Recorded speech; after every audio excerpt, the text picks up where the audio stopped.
Shalom Leculan, shalom a todos os amigos do canal Teshuvah Total.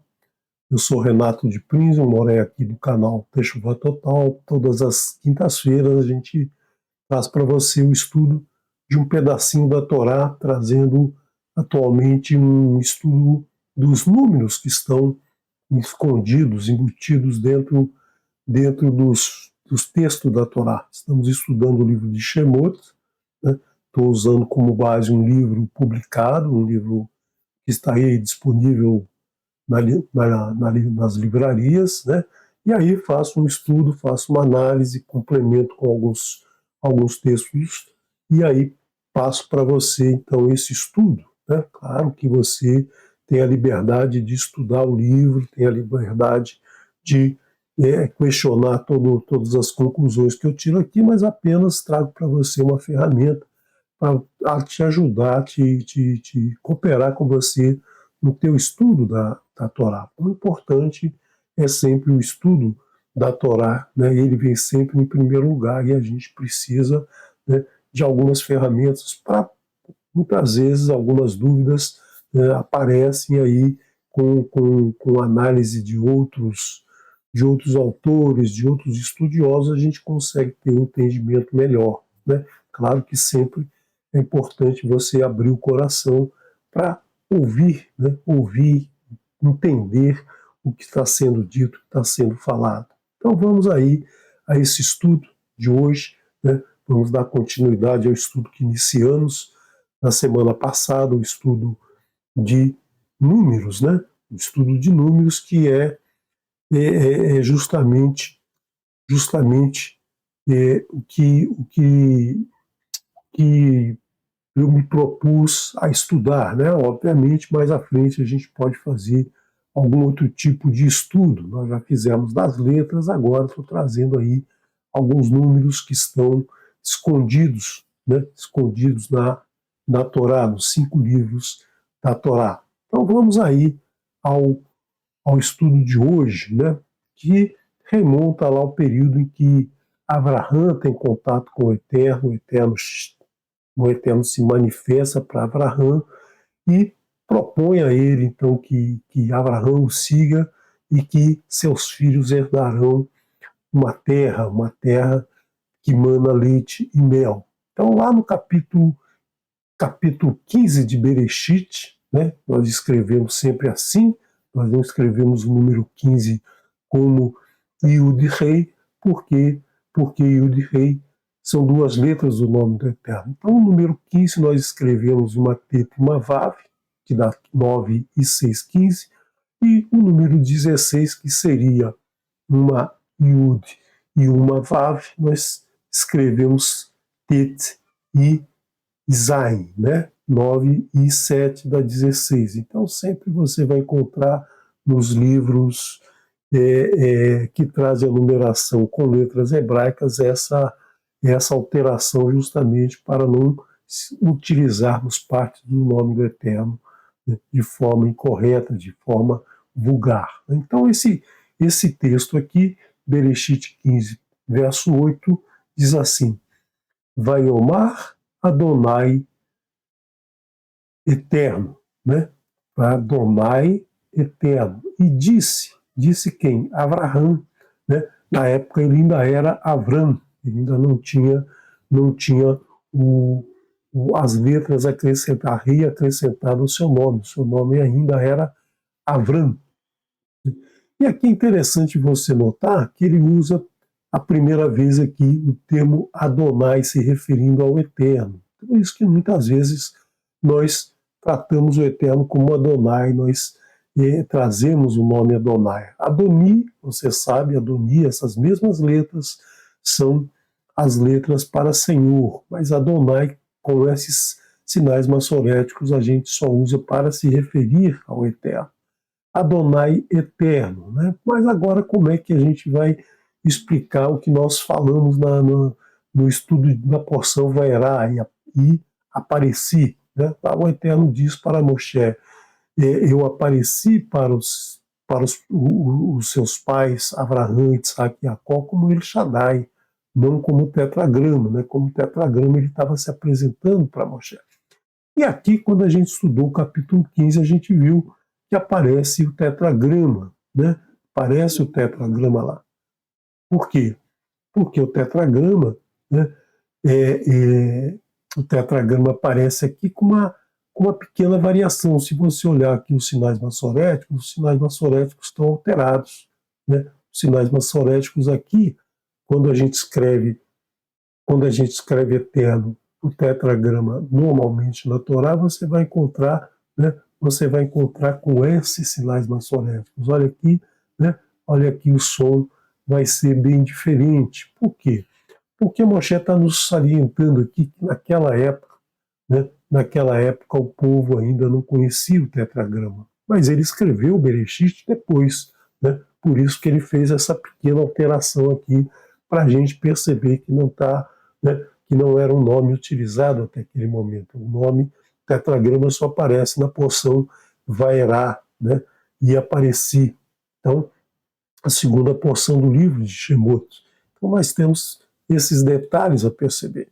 Outra coisa que a gente tem que perceber é a gemátria, né? A gemátria desse tetragrama e da palavra Adonai. Nós temos um tetragrama sagrado, bendito seja o nome do Eterno, né? 5 da Rei, 6 do Vav, 5 da Rei, 10 do Yud, formando aqui 26, e você tem aqui na palavra Adonai, você tem 10, 50, 4 e 1, e a soma total dessas duas palavras dá o número 91, que é justamente a gemátria desse nome. Yud, Aleph, Mem, Nun, Amém, né? Amém, como as pessoas falam amém, né? Amém é com M. A palavra não se escreve com M, se escreve com nun, não se escreve com uma men, se escreve com uma nun no final. Amém, né? Amém. A boca aberta, amém. Amém e amém, né? Que tem a mesma gemátria. Então, sempre que Yeshua falava amém, ele estava falando Adonai, né? Adonai eterno. Então, ele começava sempre as suas falas com Adonai eterno, que foi traduzido, né, como em verdade vos digo, né? Assim seja, como outras formas de dizer que não nos remetem ao Eterno, não nos remetem ao nome do Eterno. Então, aqui só para você, né, para você verificar aí como a gemátria tem algum significado que muitas vezes a gente não percebe. E o que Avram disse, né, Adonai Eterno, Damar, como, né, como edar, como saberei, como conhecerei que irá Shená, como saberei que herdarei? Como saberei que, como meus descendentes saberão, né, saberão que herdarão a terra? Será que isso será feito, né, na forma de guerra, na forma de violência, de pegar armas, né, sair para cima do povo? Será que é dessa forma que saberão que herdarão a terra? Na verdade, isso vai acontecer, nós vamos ver lá no livro, nós estamos vendo, na verdade, no livro de Yehoshua, né, como é que o povo conquistou a terra, as batalhas travadas. Mas antes disso vem uma, uma, uma, uma, uma situação mais importante, que é justamente o desenvolvimento dos laços de fraternidade desse povo que viveu no cativeiro por 400 anos. Então, todo esse cativeiro, desde Avram até a saída de Mitzrayim, todo esse momento foi justamente para que o povo, né, aprendesse a amar o seu próximo, a compartilhar suas coisas com o seu próximo, aprendesse a conviver com o seu próximo, né? Então, o Eterno diz, né, faz um, um, um pacto, né, um pacto com Abraão. No momento ainda Avram, né, a gente está acostumado a falar Abraão, então nós temos sempre que distinguir que nesse momento ele ainda não tinha o seu nome alterado. Vedor Revi'i, e a geração quarta, né, Dor é a palavra geração. Vedor, Revi'i. E a quarta geração, Yashuvu. Né? Yashuvu é a palavra retornará. Techuvá, retornar. Yashuvu, retornará. Então, é a mesma raiz, chuv. Essas três letras, Shin, Vav e Vet. Né? Chuv. Yashuvá, retornará. Rená, aqui. Ilo, Shalem, Aon, Avon, né? Ilo, Shalem, Avon, pois ou porque não se completou a palavra Shalem ou Shalom, né? A mesma palavra, Shalom, Shalem, tem o mesmo significado, plenitude. Né? Quando você tem você faz uma compra em parcelas, até você completar, até você fazer o pagamento pleno, aquilo não é seu. Então, não se completou ainda o pagamento, você pode perder, né? Se você perdeu, não pagou a última parcela, eles vão lá e te tomam o produto. Então você tem que pagar até a última parcela. Então Shalom significa também a completeza, né? Completar, né? Completar um ciclo, completar alguma coisa. Então, porque não se completou a iniquidade, Avon. Avon é iniquidade. A Emorim, a Emori, do Emoreu, ad Ená, até aqui. Então, essa iniquidade, nessa iniquidade que passava por todo o povo de Israel, por todo o Emori, o Amoreu, né, toda essa iniquidade ainda permaneceu durante todo esse período que o povo precisou, né, precisou vencer, né, vencer as suas transgressões né, até a libertação. Então, naquele momento que eles clamam ao Eterno lá em Mitzrayim, né, eles estão querendo se livrar dessa iniquidade. Então o Eterno coloca, né, coloca para Avram pegar uma bezerra de 3 anos, uma cabra de 3 anos, um carneiro de 3 anos, uma rola e um pombinho, né, abrir os animais ao meio,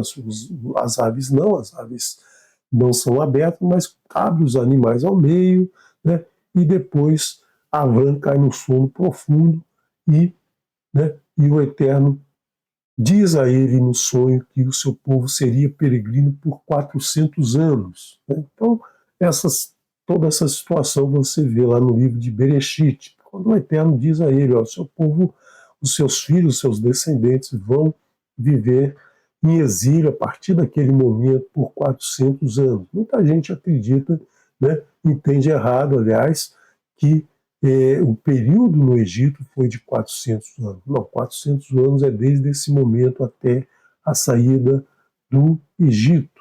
Né? Nós vimos lá que nós vimos lá na... Desculpe, o vento está ventando muito hoje aqui e o vento abriu a porta. Então vamos lá dar continuidade então ao nosso estudo, né? Vamos dar continuidade aqui ao que vínhamos tratando, que é justamente nesse momento aqui, né, que o Eterno falou para Avram como seria a libertação do seu povo. Seu povo seria liberto depois de passar por um período de cativeiro, por um período em que desenvolveriam essa fraternidade, como já discutimos no estudo anterior. Então, nós vemos que aparece a figura de Moshe. Moshe, durante esse período, foi então se desenvolvendo. Durante esse período de cativeiro, ele nasceu, cresceu. Né? Cresceu durante 40 anos sendo educado, né, no palácio do faraó. Ele foi recolhido do Nilo pela princesa, filha do faraó, foi criado como um príncipe, né?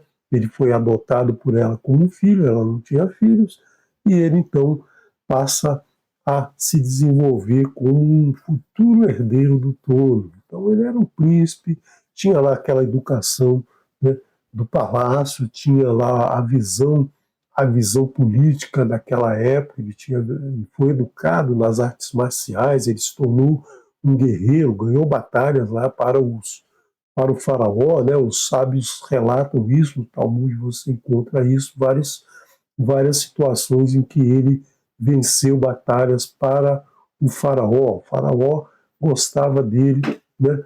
Até, né?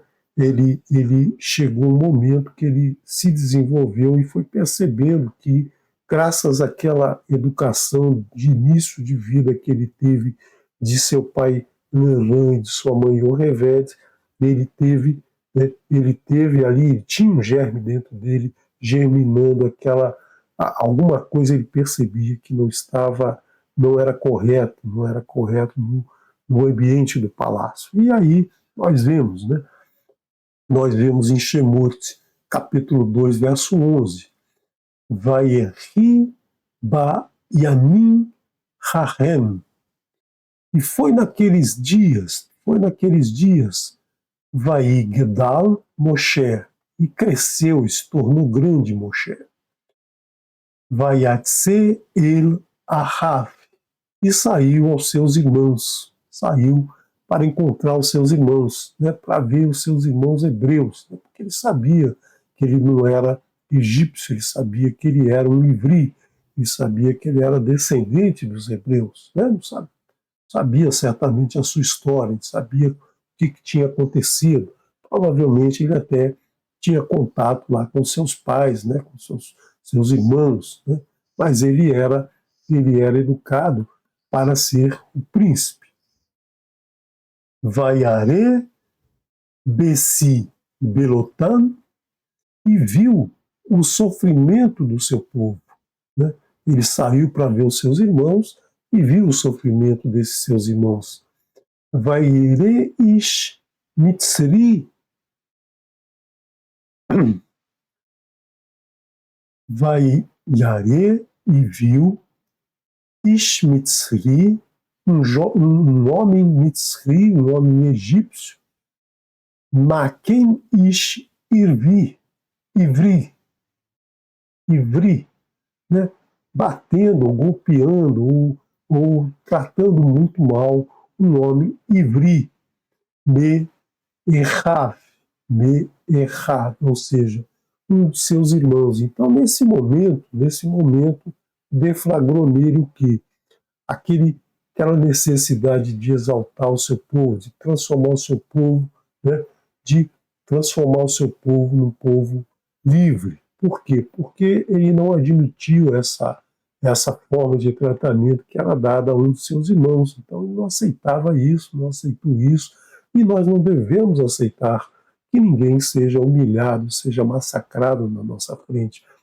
Ninguém fazia nada, ninguém reagia, né? Os egípcios não reagiam porque eles estavam na mesma condição, eles eram senhores dos servos, dos escravos, e eles faziam o que queriam.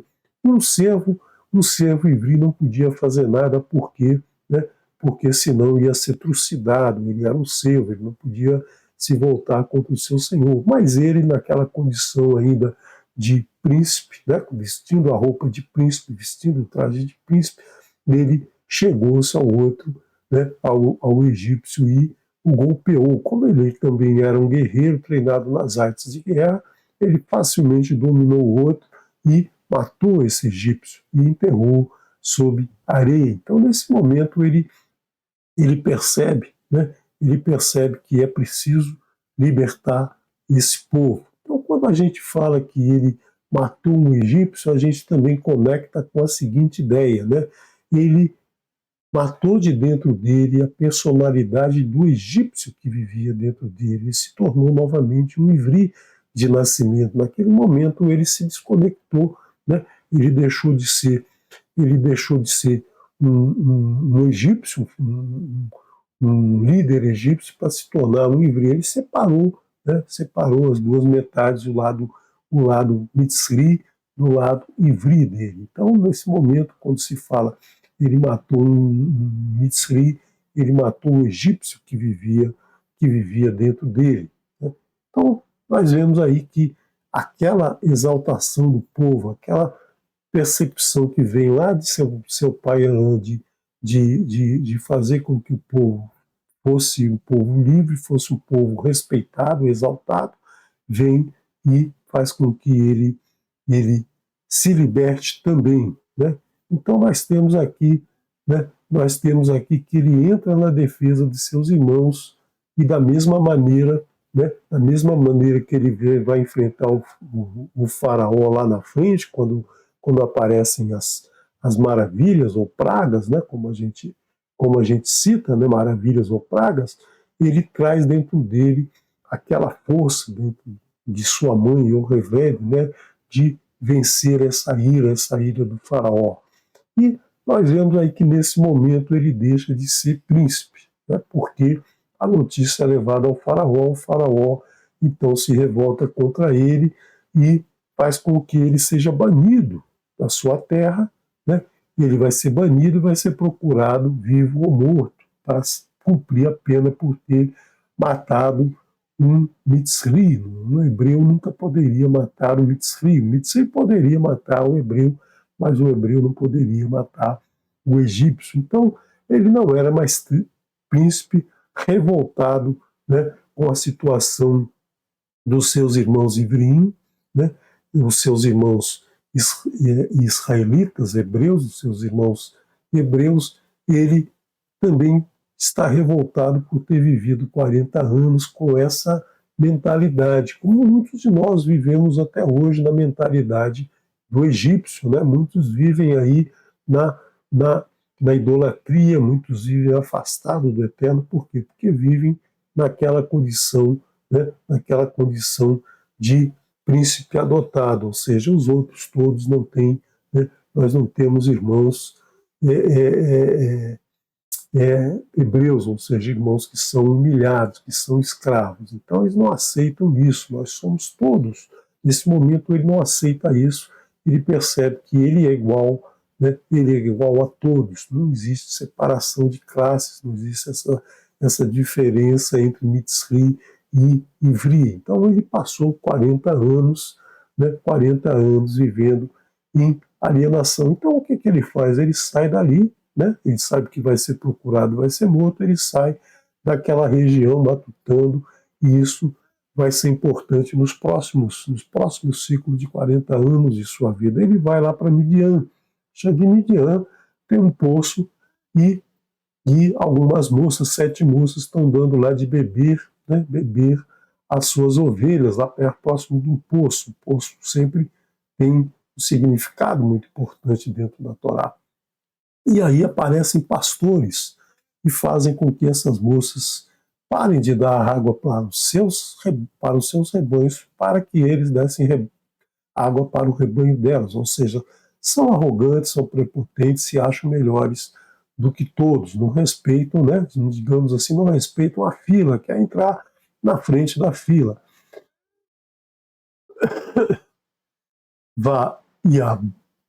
Vayabohu a Roim, e vieram os pastores.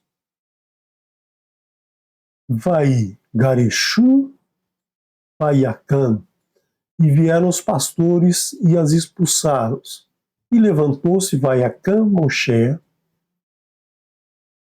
Vayoshian, Vayashat et Tizonã, e as defendeu e deu de beber às ovelhas. Então, ele ainda tinha a sua capacidade de luta, o seu conhecimento de um soldado egípcio, né? Ele tinha essa capacidade, então ele certamente, né, com a sua postura, enfrentou os valentões, que é assim que acontece, né? Os valentões chegam, ameaçam, fica todo mundo de cabeça baixa, e aí eles acham que tem todo o direito do mundo. E quando alguém enfrenta, quando alguém se mostra mais poderoso, né, quando alguém se levanta contra eles, quando alguém enfrenta eles, né, eles são realmente covardes, se acovardam e saem. Então ele deu de beber às ovelhas, ou seja, libertou aquelas moças que estavam ali, né, que estavam ali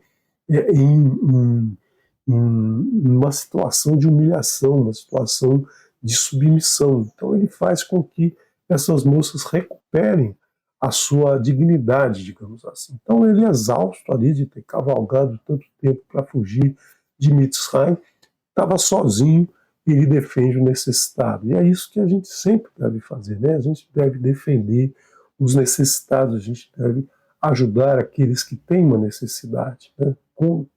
Fazer com que eles recebam de volta, né? Tenham de volta a sua dignidade. Então, da mesma maneira, né, a figura de Alain e o Revede sobre ele, né, afloram desde a sua infância, essas imagens afloram e ele percebe-se cada vez mais um Ivri. E agora vamos ver algo muito interessante.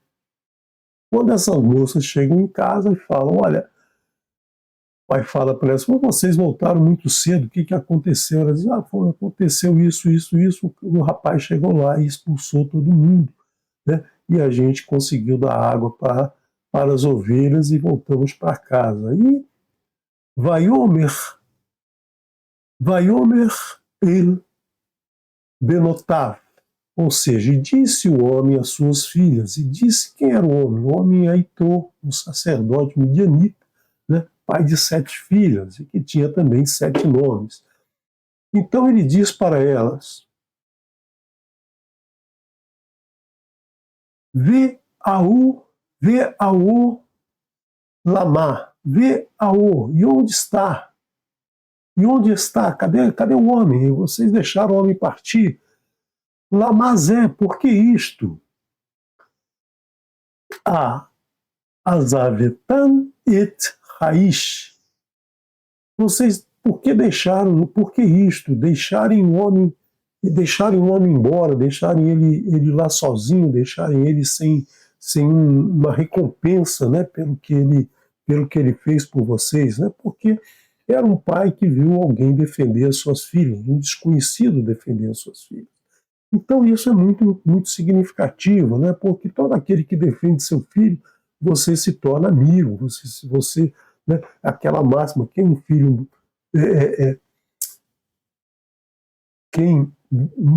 meu filho beija, minha boca doce. Então você fica amigo daquela pessoa que está defendendo o seu filho sem nenhum interesse, nenhum interesse por trás disso, né? Então, com isso, que ele ficou indignado com as filhas. Cadê o homem? Né? E mais interessante agora o finalzinho, né? O finalzinho desse texto, desse verso. Kireen lo, chamem o homem, chamem ele. Né? Kireen lo, vayohal lahem, e coma pão. Né? Chamem-no e coma pão.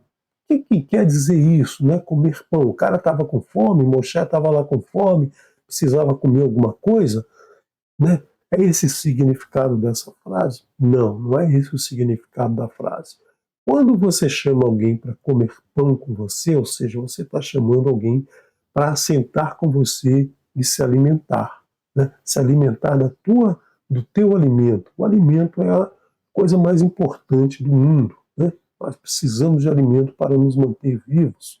Nós precisamos do alimento para continuar existindo, para manter o nosso corpo saudável, para conseguir fazer as coisas que precisamos. Então, você percebe que o pão, né, pão é o primeiro alimento que aparece na Torá. Comer pão significa se alimentar, né? Se alimentar, comer qualquer comida é representada pelo pão. E ela vai aparecer em toda a Torá, em todos os profetas escritos nazarenos, aparece o comer pão, né?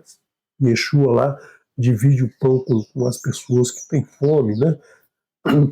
Divide o pão com seus talmidim. Então sempre o pão representa essa confraternização, né? Compartilhar o pão, né? A própria palavra companheiro é de compartilhar o pão, dividir o pão. Quando você chama alguém para comer com você, você está compartilhando o pão. Não é porque a pessoa tem fome, mas é porque você está compartilhando o que você tem com ela. É um momento de confraternização, um momento de mostrar fraternidade com a pessoa, né? Então, sempre que havia essa situação, era uma forma de chamar aquela pessoa para participar da intimidade da sua vida, do seu dia a dia. Porque No momento que se almoça com alguém, se janta com alguém, que se come com alguém, você compartilha aquele momento, você conversa, você está livre, né? Você se liberta de qualquer amarra social, você está ali de igual para igual, você está compartilhando o alimento, ou seja, você está querendo que o outro fique bem, o outro está querendo que você fique bem. Isso a gente perdeu um pouco nos dias de hoje, né? As pessoas vivem correndo, né? As pessoas vivem correndo, as pessoas sentam para almoçar em algum lugar, né? Faz o seu pratinho lá no, vai almoçar sozinho, faz o seu pratinho, procura uma mesa vazia, senta lá no canto numa mesa vazia, ou então senta numa mesa que já existe alguém lá, que é muito comum hoje, né? Aquela comida rápida, o fast food, né? Que a gente senta em qualquer lugar com alguém, mas não cumprimenta, não olha para a pessoa, come ali sentado, come rapidinho e vai embora. Então não há compartilhamento. Então não é dessa forma que, que Yitro está falando com as suas filhas. Chame-no e coma pão, justamente para que ele seja introduzido na nossa família, que ele seja íntimo da nossa família, que ele compartilhe com a nossa família o que temos de melhor e o que ele tem de melhor. Então, isso é, na verdade, uma forma de mostrar o quê? De mostrar Ahavá. Então aqui nós temos Ahavá, a palavra Ahavá, a cada 5 letras. Ahavá é o amor, né? Amor, e amará o teu próximo como ti mesmo. Então é isso que nós temos aqui, né? Nesse verso aqui nós temos já, né, já esse significado. Alimentar-se com o teu próximo é justamente demonstrar amor ao teu próximo. Então pense nisso toda vez né, que você for se alimentar num lugar sozinho e tiver a oportunidade de compartilhar aquele momento com alguém, você senta, né, cumprimenta, agradece ao Eterno pelo alimento e, se possível, tem uma convivência agradável naquele momento. Né? Não se debruce sobre o prato e coma como se o outro não existisse. Né? Compartilhe um sorriso, uma palavra de engrandecimento do outro, uma confraternização, né? Uma confraternização, e você vai ver que o retorno vai ser muito bom para os dois. Né? Chame-no e coma pão. Então, nós temos aqui o alimento do corpo físico, como nós vimos no estudo anterior, a Tevat Noah, né? Manter o corpo saudável, o corpo vivo, corpo que tenha condição de realizar, né, tudo que nós temos que realizar nesse planeta. Sem alimento não há possibilidade de fazer nada. Ah, não, eu sou muito intelectual, não preciso, né, preciso alimentar meu corpo. Precisa, porque o seu cérebro precisa também de alimento, né, precisa de muito alimento. A maior parte do alimento do nosso corpo é para alimentar toda a energia que é gasta no nosso cérebro.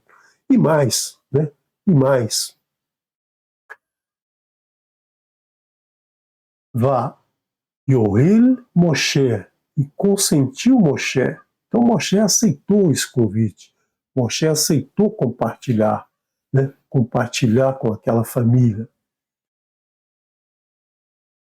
Lá, Shevet, por assentar-se, ou seja, nesse momento ele se integrou àquela família, ele decidiu ficar naquele lugar, ele decidiu que ali seria um lugar para ele ter o repouso, para ele ter o descanso, para ele ter todo o momento, todo o seu desenvolvimento com tranquilidade. Então isso é o Shabat, né? Essa palavra aqui, Shevet, Shabat, né? Com tav final, né? Shevet, lá Shevet, né? Ou seja, se assentou, repousou, descansou, compartilhou a sua vida, né, com aquela família, aquele homem e suas 7 mulheres. Não sabemos se ele tinha mulher também, mas ele compartilhou ali, resolveu ficar nesse lugar, se integrou àquela família.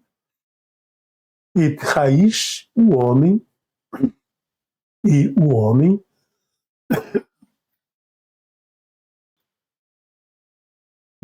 tem, deu, né? E o homem tem, deu, it.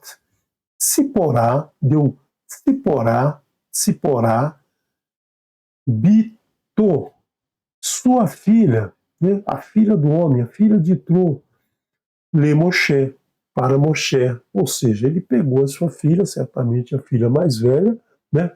A filha que já estava em idade de casar e deu para o outro. Então, isso é um compartilhamento do pão, né, do alimento e um compartilhamento da sequência da sua vida, da sequência da sua alma, que é a sua filha. Então, um ato muito nobre. Ele permitiu que a sua filha se casasse com esse desconhecido. Acabou de chegar aqui, né, não sabemos quem ele é, mas certamente, né, certamente Itrô reconheceu naquele homem um homem de valor, um homem de palavra, um homem corajoso, um homem bravo.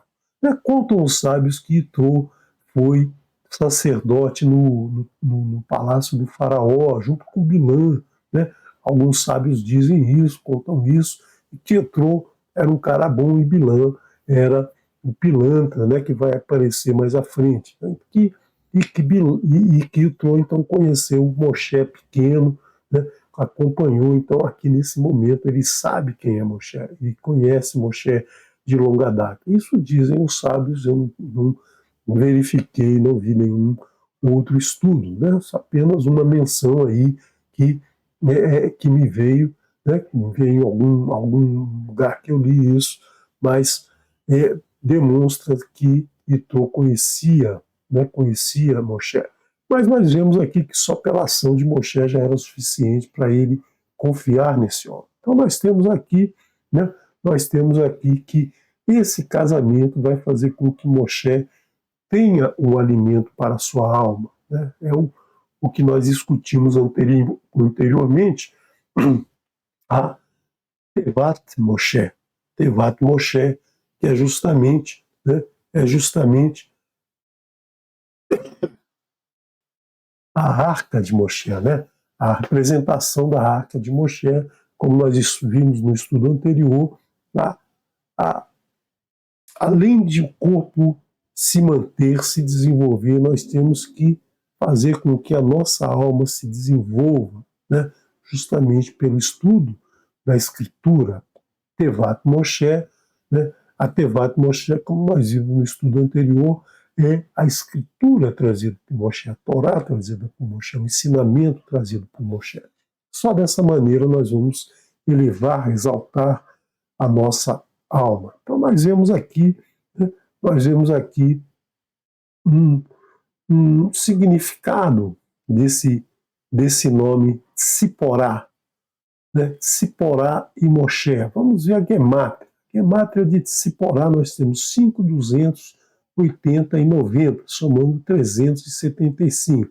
Se nós multiplicarmos, em vez de somarmos, nós temos 7.200.000. Então nós temos aqui o número 720, né? Um número muito importante que nós já estudamos muitas vezes, representando aí duas vezes o círculo, 360 graus, 720 graus.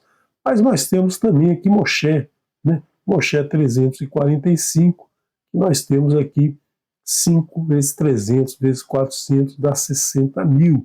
Então 720 por 60.000 dá justamente, né? 720 por 60 dá exatamente 12. Então nós temos aqui as 12 tribos. Então nós temos uma relação muito forte desse casamento de Moshe e de Siporá, dessa união de Moshe e de Siporá, surge o quê? Né? Surge aqui, dessa união, surge o número 720 novamente da soma, ou seja, duas vezes o período médio do ano solar com o ano lunar. Né?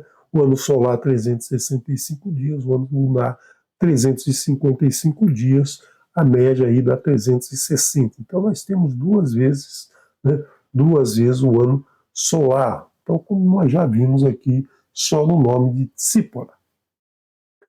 E nós temos que dessa relação nascem dois filhos, Gershom com homem, né? Então Ger, estrangeiro, Sham, Ali. Então, quando ele nasce, Moshe diz, né, vou colocar esse nome porque, né, porque eu sou estrangeiro naquela região. Ele era ivri e ele estava na terra midiani.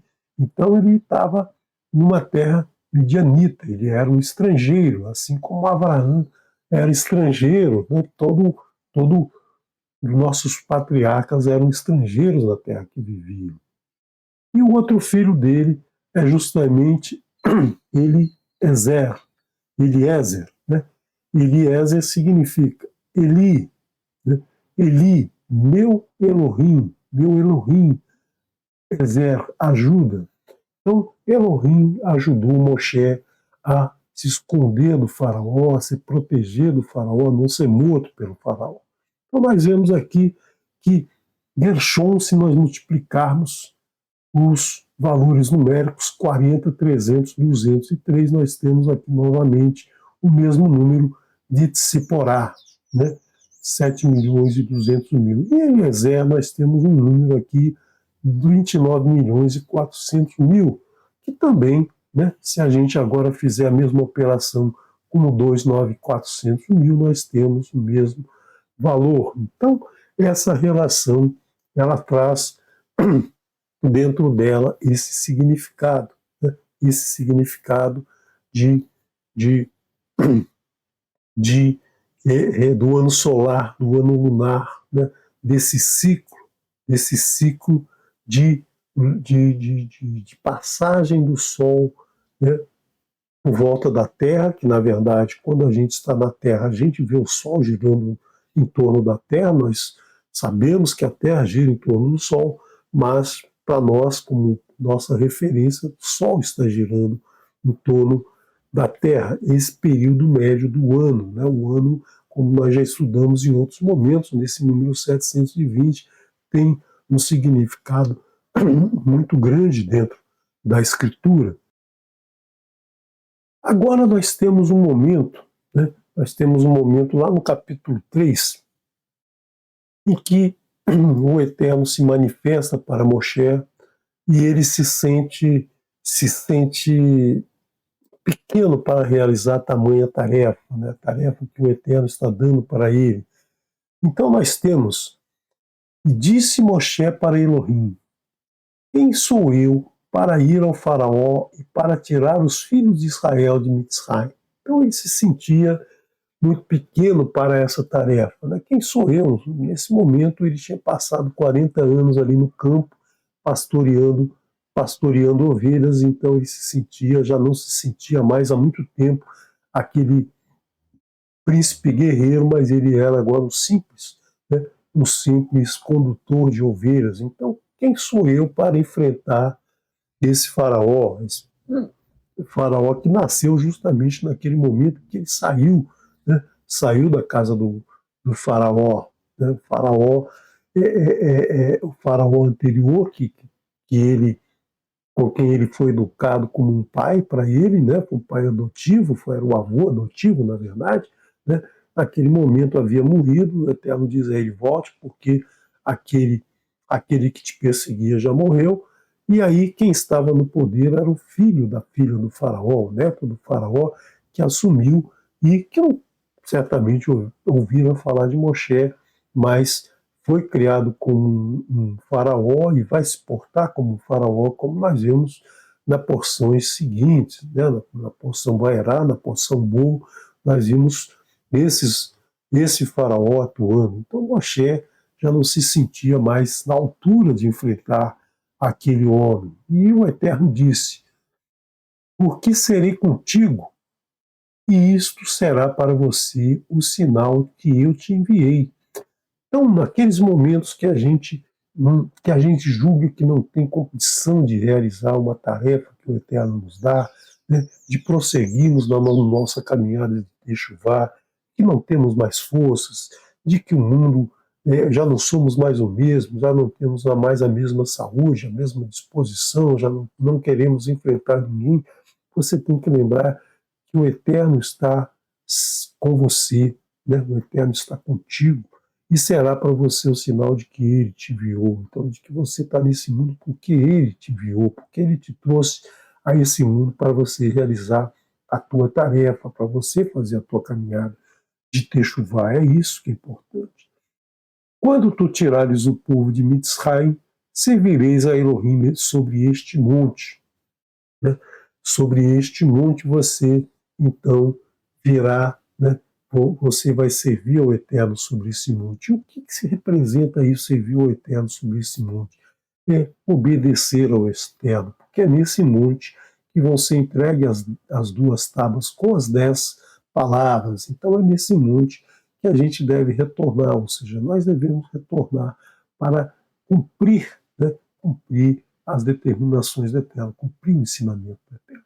É esse momento que a gente precisa sempre ter na nossa mente, né? Nós precisamos, então, nos libertar para servir ao Eterno.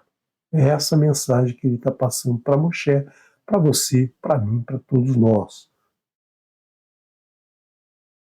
Vaiomer Moshe a Elohim, e disse Moshe para Elohim, Ine, veja, mas não veja no sentido de reer, de olhar, né? Uma figura de linguagem que a gente usa. Olha, veja o que eu vou te dizer agora. Né? Então você não está querendo que a pessoa veja nada, você está dizendo para ela alguma coisa. Então ele está dizendo, veja, presta atenção, eu estou te dizendo agora um negócio que você precisa levar em consideração. Né? Então é isso que ele estava falando para o Eterno. Rime, veja, Anohi ba el bnei Israel. Eu virei aos filhos de Israel. Vê amarti e direi a eles, Elohei Avotechem, o Elohim de vossos pais, Shelani, mandou-me, Alechem, mandou-me a vocês. Vê Amaru, e eles irão, né? E eles irão, li, para mim, Machemou, eles irão para mim. Qual é o seu nome? Porque até então eles não sabiam o nome do Eterno. Até então eles não sabiam do tetragrama. Até então eles só conheciam de Abraham, Isaac e Yaakov, o nome El Shaddai. Né? Agora que eles vão, né? Agora que eles vão aprender, né? Eles vão aprender o nome do Eterno. Né? No momento ainda não vão aprender o tetragrama, vão aprender o nome Erie, Asher, Erie. Machemou, qual é o seu nome? Omer, Alechem, o que eu direi a eles? Então, o Eterno vai se apresentar como Rie, Asher e Ie. Mas o que eu quero salientar aqui é justamente, né, essa argumentação. Né? Moshe, né, tem uma coragem, uma determinação para perguntar ao Eterno, argumentar com o Eterno. O Eterno mandou ele ir, ele tinha que ir, mas ele falou, quem eu sou para ir até o faraó, quem eu sou para tirar o povo, como é que eu vou dizer quem é que falou comigo, quem é que me deu essa ordem? O povo vai achar graça, vai me trucidar, não vai nem querer saber quem eu sou. Então, essa coragem que nós precisamos desenvolver. Né? Porque o Eterno não quer simplesmente que você faça porque vai ter algo em troca, você não quer que você faça porque tem medo dele, ele quer temor, mas não medo. Né? Você tem que argumentar, tem que mostrar, né? Tem que mostrar que você é feito à sua imagem e semelhança. Você tem que argumentar com coerência, com sabedoria, com entendimento, com conhecimento da sua palavra, dos seus ensinamentos. É assim que ele quer que nós nos portemos. E Moshe fazia isso muito bem. Moshe fazia isso, né, muito bem. Ele argumentava com o Eterno o tempo todo. Por quê? Porque ele estava determinado a ajudar seus irmãos. Então, independente do que fosse acontecer, independente se o Eterno ia ficar bravo com ele ou não, ele queria, na verdade, ele queria defender os seus irmãos. E é isso que a gente precisa fazer, porque você não pode, né, amar só o Eterno, você tem que amar o Eterno e amar o seu irmão. São as 2 tábuas. As 2 tábuas representam o amor ao Eterno e o amor ao próximo. Então você não pode simplesmente, né, achar a cabeça e fazer tudo sem argumentar, sem buscar amar o seu irmão, porque o Eterno nos testa o tempo todo justamente para a gente poder desenvolver esses dois lados, né? Amar ao Eterno e amar ao nosso próximo. Então, a coragem e determinação dele vinham dessa, desse sentimento, dessa sensação de liberdade que ele tinha na sua consciência, desde aquele momento né, que ele enfrentou o egípcio, que ele deixou aquele seu passado de 40 anos vivendo no palácio do faraó para agora passar a defender, né, a defender o seu povo. Então é isso que tinha dentro dele, que veio lá de Arã e Yocheved, porque nós só conseguiremos libertar alguém se nós formos livres. Você não vai conseguir libertar ninguém se você também, né, se você também já não for livre. Então você não consegue, né, você não consegue levar para alguém como sair da idolatria se você é idólatra. Você não vai indicar alguém como cumprir as 10 palavras se você também não cumpre. Você não vai poder ensinar se você não praticar. Você só vai ensinar aquilo que você pratica. Então é dessa maneira que Moshe nos mostra como a gente deve agir nos dias de hoje. Né? Nós somos iguais a ele naquele momento. Os homens sempre são hoje como eram antigamente, né? Como nós sempre ouvimos aqui no canal, o ser humano é o mesmo, não muda. Então nós temos que ser o mesmo bom como era Moshe, nós temos que ser hoje, não o mesmo ruim que era o faraó sermos hoje. Então nós temos que escolher atrás, né, a imagem boa para fazermos agora, né, fazemos jus na nossa caminhada de seguir essa mesma imagem boa, de mostrar essa mesma imagem boa, ou seja, defendermos o nosso próximo e levarmos, né, e caminharmos à frente no nosso caminho de Teshuvah. Então, naquele momento que o Eterno fala com ele e ele resolve lá ajudar o povo, mas o povo, Faraó aumenta a carga sobre o povo, não deixa o povo sair, não deixa o povo trabalhar, quer mais e mais e mais do povo, né? Ele se revolta contra o Eterno, ele argumenta com o Eterno, ele vai lá argumentar com o Eterno, né? E tornou Moshe ao Eterno e disse: Adonai, por que fizeste mal a este povo? Por que isto me enviar? Né? Vai achar Moshe el Adonai, vai Omer, Adonai, né? E foi Moshe ao Eterno, né? E tornou Moshe ao Eterno e disse: Adonai, meu Senhor, né? Lama hare ata leam, por que fizeste este mal ao povo? Razé, esse povo.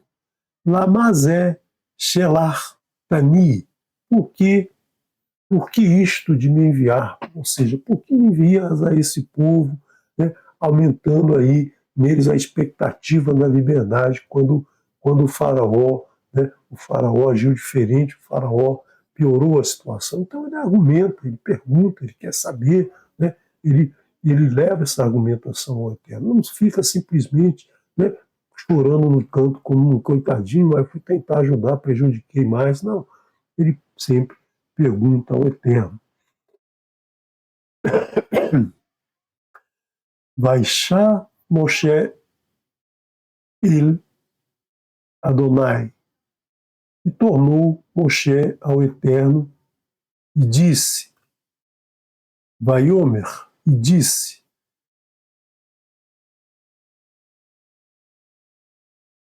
Aná Hatá Raam, pois pecou este povo, Razé, pois pecou este povo, Hatar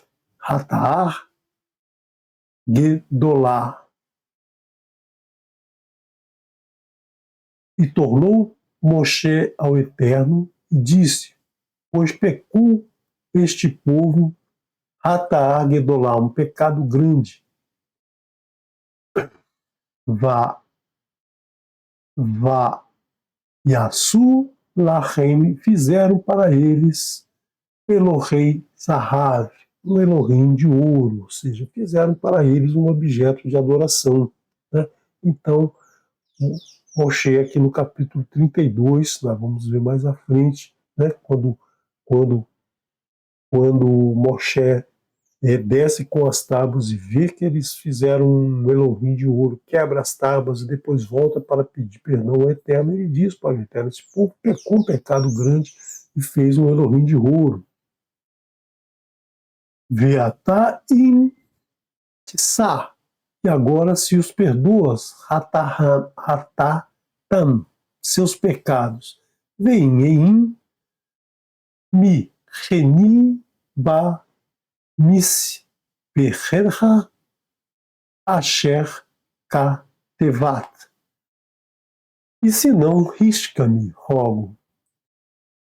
Mi reni na, risca-me, rogo, do teu livro, mi seferecha, de teu livro, do esse hack, teu sefer, né? Sefer, livro, risca-me do teu livro, asher katanetá,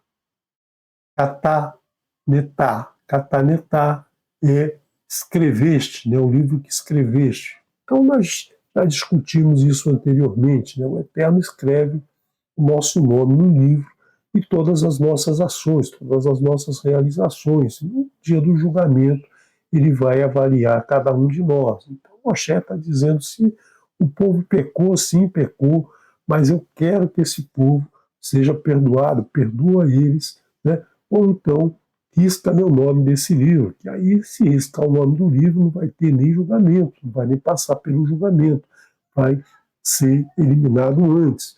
Então Moshe tem essa argumentação com o Eterno, né? E o Eterno reconhece que Moshe enfrenta o Eterno assim como Yaakov enfrentou aquele mensageiro sobre o monte. Quando ele dormia lá, acordou, tinha um mensageiro e ele lutou com o mensageiro tocou a sua coxa e escorou lá o nervo da sua coxa, e o mensageiro então diz a ele, né, pergunta a ele o seu nome, ele diz que é Yaakov, e ele diz: vai, Omer lo Yaakov, disse: não Yaakov, Imar, e Yamer ud Mishecha, Shimecha, e não dirás, não Yaakov dirás mais o teu nome, e em Israel, mas sim Israel, que Saritá em Elohim, veim Anashim, va Turhal, pois lutaste com Elohim e com homens e prevaleceste. Ou seja, Moshe está fazendo a mesma coisa. Ele lutou lá com o Mitzri, né, com o egípcio. Ele lutou com os Roim, os pastores que afastaram as moças. Então, ele lutou com homens e venceu. Ele era um guerreiro, ele era um defensor do povo e venceu. E agora ele enfrenta o Eterno e vence. Né? Ele argumenta com o Eterno e vence, convence o Eterno a libertar o povo. Ou seja, Moshe trazia dentro de si essa força de Yaakov, essa força do seu ancestral, do seu pai Yaakov, justamente por enfrentar o Eterno. Então, o Eterno diz, né, o Eterno diz para nós nessa mensagem aqui, né, que ele espera que a gente faça argumentos corretos, que a gente tenha conhecimento, sabedoria, entendimento para fazer essa argumentação com eles, né, para defender o nosso próximo, para defender aqueles a quem amamos, né, para defender toda a humanidade. Né? A gente tem que ter iniciativa para defender o nosso irmão, não deixar, né, não deixar que ele seja subjugado. Nós vamos ver que o Eterno vai dizer lá na frente, em Bamidbar, capítulo 12, quando os próprios irmãos, né, os próprios irmãos Miriam e Aharon vão se voltar contra ele, vão dizer, né, não falam para ele diretamente, mas ficam argumentando entre eles, né, falando mal de Tsiporá, falando mal de Moshe, e aí atraindo a ira do Eterno. Então, nós vemos ali que o Eterno diz para eles, Moshe é o mais humilde dos homens, né? Humilde no sentido de que ele é o mais simples, de que ele se vê como igual a todos os homens da face da terra. Ser humilde não é ser humilhado, não é ser aquele que aceita a humilhação. Ser humilde é aquele que reconhece o seu próximo como si mesmo, né? Então, como Leahaka, Leahaka Amor, é aquele que ama o seu próximo como a si mesmo. Esse é o humilde, não é aquele que se deixa humilhar pelo seu próximo. Não é isso, né? Nós temos pessoas, e também não tem nada a ver com riquezas, com posses, com bens, com sabedoria, com inteligência, com conhecimento, com nada disso, né? Porque nós temos pessoas que têm muito conhecimento e são arrogantes, e tem outras que não, que são iguais a todos os seus próximos. Nós temos pessoas que têm muito dinheiro, mas que usam esse dinheiro para ajudar, para realizar, para fazer com que o mundo se torne um mundo melhor, que tratam de igual para igual todas as pessoas, independente da sua capacidade financeira, da sua capacidade de ter coisas, né? Porque isso foi dado pelo Eterno, inteligência, dinheiro, força física, enfim, tudo que nós temos foi dado pelo Eterno, cada um recebeu um muito diferente, né? Então, amarás ao Eterno com todo o teu muito. Então, isso é a humildade. E Moshe era dessa maneira, ele tratava todos de igual maneira. E em toda a minha casa ele é fiel, ou seja, ele é de confiança, eu confio nele mais do que confio em todos na minha casa. Por que é confiar em alguém dentro da sua casa? Você recebe lá uma pessoa dentro da sua casa e você fala, essa minha casa é sua casa, né? A geladeira você pode pegar o que quiser, você pode comer o que quiser, a hora que quiser, você pode dormir até a hora que quiser, ou seja, você tem confiança naquela pessoa, você tem aquela pessoa como a sua família, o seu íntimo, né? Você tem intimidade com aquela pessoa. Isso é, né? Isso é ser ter confiança na pessoa dentro da sua casa. Porque se você não tem confiança, você não deixa passar pela porta, você não deixa passar de uma saleta de recepção, você não deixa a pessoa entrar dentro da sua casa. Mas quando você recebe alguém, você recebe bem, você chama ele para comer pão com você, né? Então você é íntimo dessa pessoa. E Moshe tinha essas características, ele foi criado pelo Eterno nessas características. Nós vemos isso pela, pela Toldot Adam, né? Nós temos aqui nessa coluna Dor, a geração, né? Dor, a geração. A primeira geração, o primeiro a nascer, seu nome, Shemot, seu nome, né? Shemot, os nomes que nós temos de todos eles, Adam, que tem a Gemátria 45. Então nós temos Adam Shet Enosh Keinan Mahalalel Yered Hanor Metushelach Lamer Noach Shem Aparshad Shelach Ever Pelek Reu Serug Nahor Terach Avram, que se tornou Abraham, Isaac, Yaakov, Levi, Kehat, Aram e Moshe. Moshe, o 26º, ou seja, a mesma gemátria do nome do Eterno. Se ele fosse 25, né, já não seria a mesma beleza. Então o Eterno já colocou toda essa genealogia nessa linha de Adam a Moshe, né, já colocou toda essa linhagem. Por quê? Porque era necessário que todos tivessem a sua contribuição na formação desse povo, na libertação desse povo. Interessante, vou notar, né, que nós temos aqui Adam com Gemátria 45 e Moshe Gemátria 345, né? 3, 4 e 5. 3, 4 e 5 é um número muito interessante, né?